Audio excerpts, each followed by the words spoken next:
Votre top, il est 0h à Paris, 23h en temps universel. Merci de rester à l'écoute de Radio France Internationale. Avec un nouveau journal présenté par Julien Coquelroem. Bonsoir Julien. Bonsoir Zéphirin, bonsoir à vous qui nous écoutez. À la une de ce journal, pas d'urgence internationale. Pour l'instant, l'OMS a décidé ce jeudi de ne pas qualifier ainsi le nouveau coronavirus chinois. La Chine, elle, a pris ces dernières 24 heures une série de décisions. Nouvel an annulé, monuments fermés et les principales villes touchées par la pandémie complètement bouclées. Tout cela pour éviter une plus grande propagation. Les détails dans un instant. Alors que 600 000 Rohingyas vivent toujours en Birmanie, la Cour internationale de justice s'est prononcée ce jeudi sur les exactions des militaires birmans contre cette minorité musulmane. Le gouvernement est sommé de tout faire pour prévenir un génocide. Et puis à Jérusalem, c'est le génocide des Juifs sous l'Allemagne nazie que commémorait une quarantaine de dirigeants du monde. Reportage dans ce journal.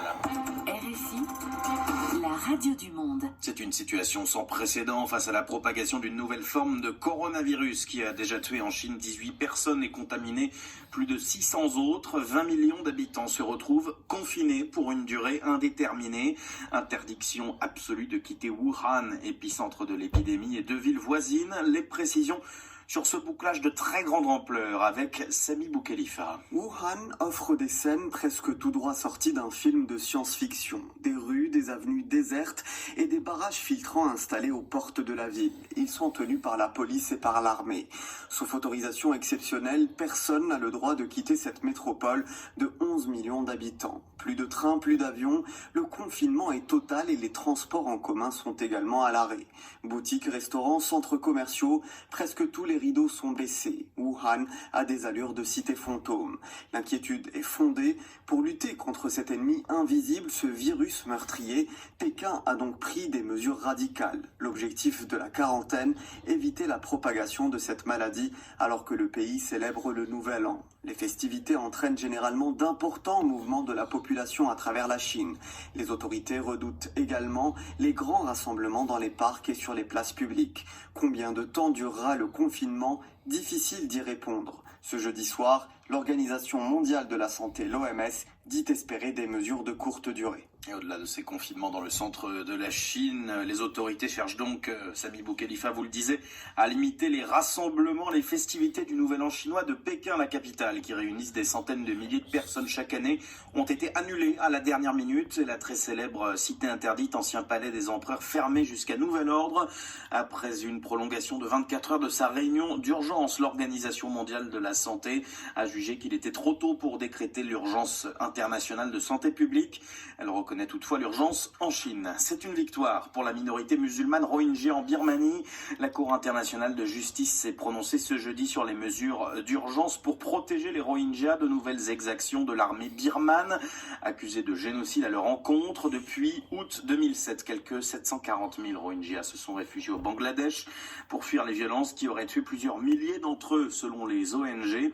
La Cour de la Haye demande donc à la Birmanie, aussi appelée Myanmar, de prendre toutes les mesures en son pouvoir pour empêcher le génocide de ceux qui sont restés. Et même si la Cour ne rend que des avis consultatifs, elle donne bien des obligations au gouvernement, comme nous l'explique Jeanne Sulzer d'Amnesty International. Les mesures sont contraignantes, donc le gouvernement doit absolument y répondre. Tous les yeux sont tournés sur le gouvernement birman aujourd'hui, donc la pression est immense. Aung San Suu Kyi, qui a tenté de minimiser la gravité des crimes, ne pourra plus aujourd'hui le faire. Donc ils vont devoir effectivement rendre un rapport dans les 4 mois, puis tous les 6 mois jusqu'à la décision définitive, donc rendre des comptes sur toutes les mesures prises pour prévenir la commission de futurs crimes à l'égard de la population. Ils sont encore 600 000 à vivre en Birmanie. Cette décision ne concerne effectivement que les Rohingyas qui sont sur le territoire du Myanmar. Amnesty International demande depuis assez longtemps aussi que le Conseil de sécurité renvoie la situation du Myanmar d'urgence devant la Cour pénale internationale pour qu'il y ait aussi effectivement des enquêtes qui soient menées, non pas uniquement sur la question de la déportation des Rohingyas, qui est déjà devant la Cour pénale internationale, mais aussi sur la situation à l'intérieur du territoire du Myanmar. Un propos recueilli par Yelena Tomic, et c'est la Gambie qui avait déposé le recours à la Cour internationale de justice au nom nom des 57 États membres de l'Organisation de la coopération islamique. Le ministre gambien de la Justice a salué ce jeudi une journée historique. De son côté, le chef de la diplomatie birmane a affirmé dans un communiqué qu'il n'y avait pas eu de génocide à l'égard des Rohingyas. La très critiquée chef du gouvernement Aung San Suu Kyi a quant à elle déclaré dans les colonnes du Financial Times que les réfugiés Rohingyas avaient peut-être exagéré les abus à leur encontre. Une cérémonie immense et symbolique, c'est à Jérusalem qu'une grande cérémonie a commémoré ce jeudi le 75e anniversaire de la libération du camp d'Auschwitz où l'Allemagne nazie avait assassiné 1 million de juifs entre 1940 et 1945. Des dirigeants et représentants de plus de 40 pays étaient présents à Yad Vashem, le mémorial de l'Holocauste, pour un rassemblement d'hommages et de recueillement d'appels à la lutte contre l'antisémitisme, mais aussi de messages politiques à Jérusalem. Correspondance Guilhem Delteil.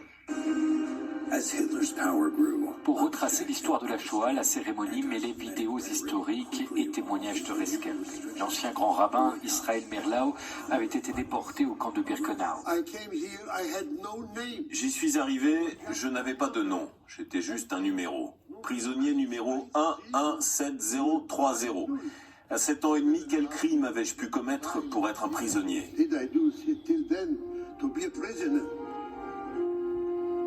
Comme les autres intervenants, le prince Charles a mis en garde contre la résurgence de l'antisémitisme. Pour l'héritier de la couronne britannique, l'Holocauste ne doit pas être juste une page d'histoire. Nous ne devons jamais cesser d'être révulsés ni émus par les témoignages de ceux qui ont survécu. Leur expérience doit à jamais éduquer, guider et nous mettre en garde. Mais 75 ans après la libération d'Auschwitz par l'armée rouge, l'histoire de la Seconde Guerre mondiale demeure un sujet sur lequel les sensibilités nationales sont vives. Dans son intervention, le président russe Vladimir Poutine a tenu à glorifier le rôle de son pays. En 1945, le peuple soviétique est celui qui a mis fin à ces programmes abominables de la part des nazis. Benjamin Netanyahou, pour sa part, a insisté sur la menace que représente l'Iran à ses yeux pour la sécurité d'Israël et il a invité les dirigeants présents à s'aligner sur la politique américaine. Guilhem Delteil, Jérusalem, RFI. Justement, le Premier ministre israélien et son rival politique Benny Gantz, qui ont tous les deux échoué à former un gouvernement, se rendront la semaine prochaine à la Maison-Blanche à Washington pour discuter d'un plan de paix américain pour le Moyen-Orient et le conflit israélo-palestinien. Plan voulu et promis par Donald Trump, qui après de nombreux reports était attendu à l'automne dernier. Le président américain a affirmé à l'instant qu'il le dévoilerait avant la visite de Netanyahou mardi. L'autorité palestinienne l'a d'emblée rejeté en début de soirée, reprochant à Donald Trump d'avoir reconnu Jérusalem comme la capitale d'Israël. Le locataire de la Maison-Blanche estime que les Palestiniens pourraient avoir une réaction négative dans un premier temps, mais que le plan est positif pour eux. Pendant ce temps, le Forum économique mondial de Davos s'est poursuivi ce jeudi. Il a reçu l'ancien chef de la diplomatie libanaise, Gebran Bassil. Malgré les manifestations au Liban et les pétitions contre sa venue ne l'ont pas découragé. Il a participé à une table ronde consacrée au retour des troubles dans le monde arabe et s'est justifié sur sa présence. Vous allez l'entendre, il rejette toutes les critiques sur ce voyage. Comment je suis venu ici? Je suis venu sur mes propres deniers. Je sais qu'il y a des rumeurs et des mensonges qui circulent à ce sujet, mais j'y suis habitué. Et la réalité, c'est que je suis venu sur mes propres deniers. Pas une seule livre libanaise n'est sortie du trésor libanais pour couvrir ces dépenses. C'est très simple, ça m'a été offert. Vous savez que j'ai été invité en tant que ministre des Affaires étrangères, et j'ai bien insisté auprès des organisateurs sur le fait que je l'étais, mais ils ont insisté pour que je vienne. Je suis content d'être là. J'ai tout fait pour que nous ayons un nouveau gouvernement au Liban et ne pas manquer l'opportunité d'être ici et de porter la parole de mon pays. Je ne suis plus ministre des Affaires étrangères, mais je peux être là. Beaucoup d'anciens ministres des Affaires étrangères sont invités ici.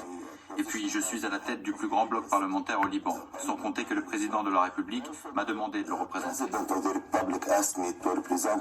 Propos recueillis par Mounia Daoudi à Davos, et tout ceci alors que la rue libanaise continue d'exprimer sa colère contre le nouveau gouvernement mis en place il y a 2 jours par Hassan Diab. Ce jeudi, la France a appelé ce nouvel exécutif à prendre, je cite, les mesures d'urgence à même de rétablir la confiance dans le pays. C'est ainsi que se termine ce journal. Merci à vous vous de l'avoir suivi et d'être fidèle à la radio du Monde. Il est presque minuit 10 dans nos studios à Paris. Restez avec nous. L'info continue toute la nuit sur RFI.